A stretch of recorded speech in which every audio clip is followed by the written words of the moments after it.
Okay, more Let's Play Fire Emblem Path of Radiance, and again, for the third chapter in a row, we are starting with the map screen. During the battle for Talrega, Ike and the rest of his company come to a bleak realization. Wherever the Crimean army marches, the land becomes a battlefield. The damage is immense. Warfare and floodwaters claim homes, crops, and hope. Villagers seek shelter and safety, stumble blindly through the snow. To them, there is no doubt that the Crimeans are an invasion force. However, the Crimeans have their own homeland to save. Focused as they are on that overriding goal, they cannot stop even to help the innocent victims of war. The only way they can keep the people of Dayan is to keep marching. The faster they reach Dayan's capital of Nevesa and put an end to the war, the better for everyone. Okay, great. And it is chapter 21, Without a King. Alright, somebody is going to be without a king. The only king I can think of is Ashnard. Huh. What? Are you telling me that His Majesty has not returned? Yes, sir. We've sent many messengers, but we have yet to receive any sort of official response. The Crimean army is on our doorstep. What is His Highness thinking? If we want to protect the capital, we need a leader equal to one of the four riders, just in case. And who would that be? I'm sure the king has considered this. Lady Ina, I don't understand how you're able to remain so calm. Dayan soldiers are the most elite warriors on the continent. In addition, our numbers are far superior to the Crimeans. That doesn't matter. And yet they march on Nevesa. You obviously do not know what Astra did in the last chapter. This is the Dayan capital. If there is any danger of it falling into enemy hands, we can let nothing stop us from protecting it. No offense, Lady Ina, but as a general, I do not feel you're ready for such a vital command. I think you're exactly right. Then when this command was given to you, why did you not firmly refuse? Do you really think that wise, General? Would you refuse a direct order from the king? Yeah, probably not. Let me tell you something that I've discovered. If we are unable to hold the capital, I do not believe the king will be all that upset. Ashnard does not hold a strong attachment to the country of Dayan. What are you talking about? Do you understand exactly what it is you're saying? Yeah. Ridiculous. This isn't a monarch in the world, or there isn't a monarch in the world, who would not be moved by the loss of his own country. Such a preposterous notion is beyond comprehension. General Kasatai, do not avert your eyes from reality. Reality? What reality is that? All I see is your guesswork. Then tell me, why did the king suddenly order the invasion of Crimea? As sanctions for that nation choosing to ally itself with those evil and treacherous subhumans. On the surface, that would seem to be so. But doesn't the action strike you as odd? To apply sanctions properly, it would be necessary to speak with Begnan first. Begnan is the suzerain state, and Crimea answers to her. We needed Begnan's leave to make a formal declaration of war. Dayan's disregard for that process made us a pariah in the eyes of our neighbors, and opened us to attack from all sides. And yet, not only did the king not do this, but he chose to invade without warning. It was the worst possible strategy. Furthermore, once the king conquered Crimea through strength of arms, he seized the castle and set up residence. And now he uses it as a stepping stone for an invasion of Gallia. Which means the king's goal was never to apply sanctions or even to defeat Crimea. If Ashnard moves against Gallia, it's easy to envision Phoenicius, Kilvas, and Goldoa joining the conflict. And if that happens, Begnan would be forced to ally itself with Dayan rather than side with the subhumans. Look where that leads us, a continent embroiled in war. Is that not the true desire of the king? If you consider it in that way, your words begin to make sense. Yet to accomplish that, the citizens of Crimea would have to be sacrificed. That would be an act of madness. Let's return to the topic at hand. The king has gained himself a new castle, and I believe he considers whatever land he occupies to be his kingdom. Dayan and its people are already behind him. He need not look back. If the king wished to rule the world, he would want as much military strength as possible. To forsake even a portion of the strength he currently possesses willingly, why, it would be sheer folly. That doesn't matter. What's important is that we recognize the chance which Dayan has been given. We must stop the Crimeans here. If we do not show the king our value, we are doomed. Make no mistake about it. This is complete lunacy. We will receive no reinforcements. We must hold nothing back. It is our only chance of survival.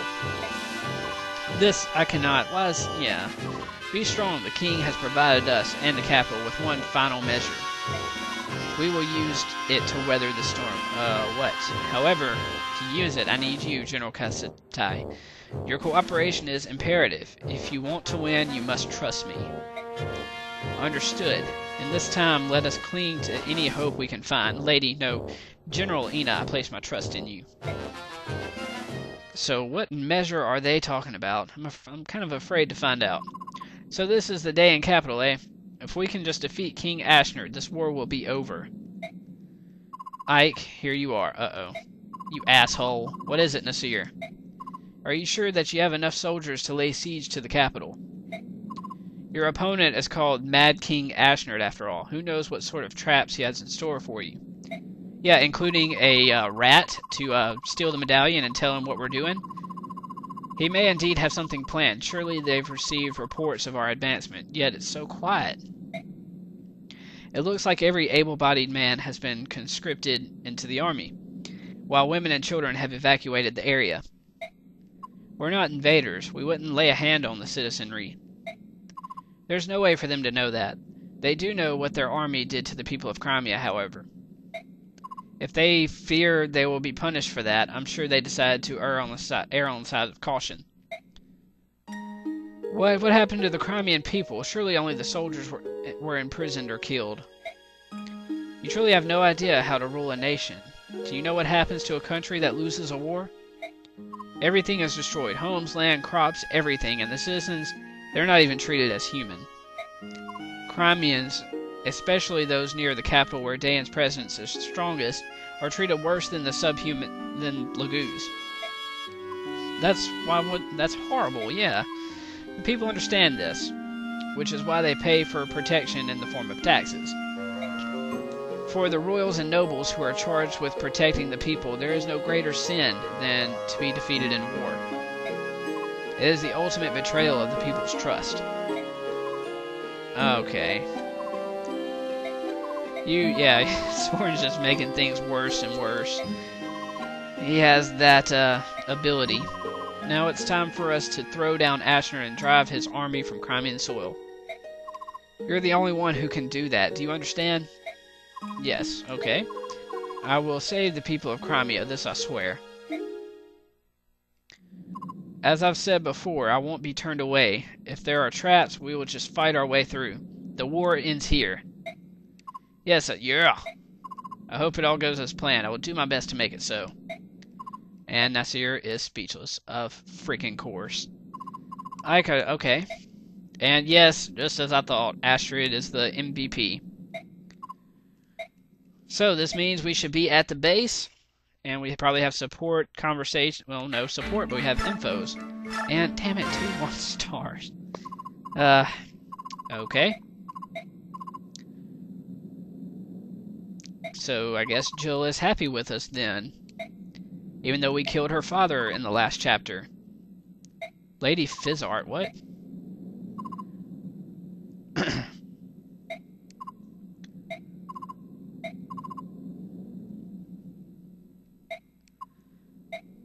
Alright. Just trying to breeze through these 1-star conversations. You know, it wouldn't be so bad if you got something from them, but, you don't. You barely even get information, so. But it is sometimes interesting.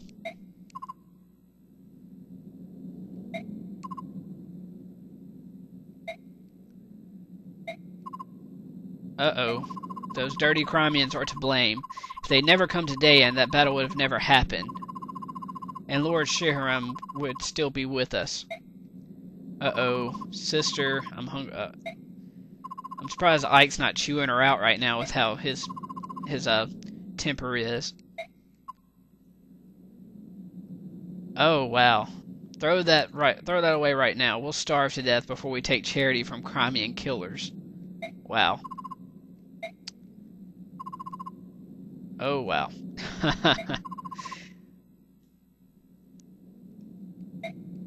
She, you know, I hardly ever say a girl needs to be slapped, but, I think she kind of needs it right now. I mean, you're starving your children because of your own pride.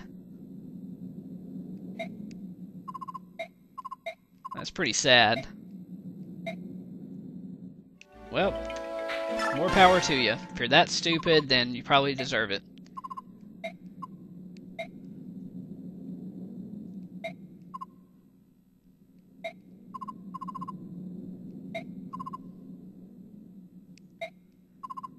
Oh, come on, you have a horse, miss. That should be your confidence now. And, there's a lot more to that medallion than you know. But we know who stole it now. And, he needs a rude awakening for...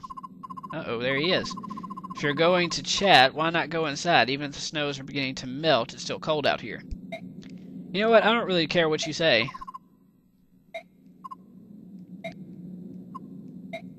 Uh-huh, yeah. I'm not gonna forgive you. Okay, anyway, those are the 1-star conversations, and I said I needed to look at skills. So let's look at these right quick.